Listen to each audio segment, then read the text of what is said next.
what about the layout of the classroom? I like that the classrooms are open.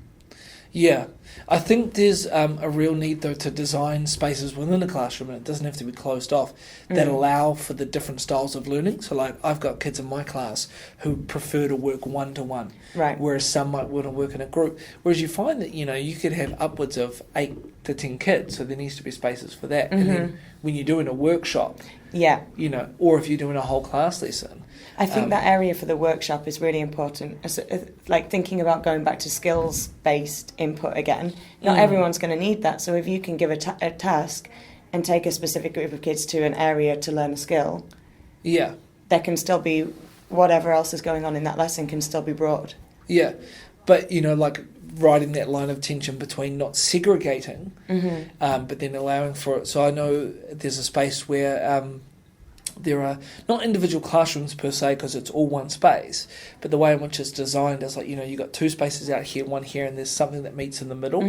And so having that shared space that could be used by anyone or everyone, while also then having the freedom to be like, okay, I'm going to be teaching with these 20 kids or something, so I'm going to move into a slightly quieter space.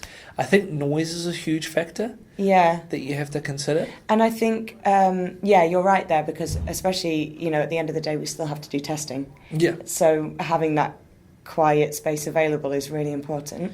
Yeah. I think it's really important that we still have the freedom to access the outdoors quite readily, or other parts of the school quite readily. Yeah.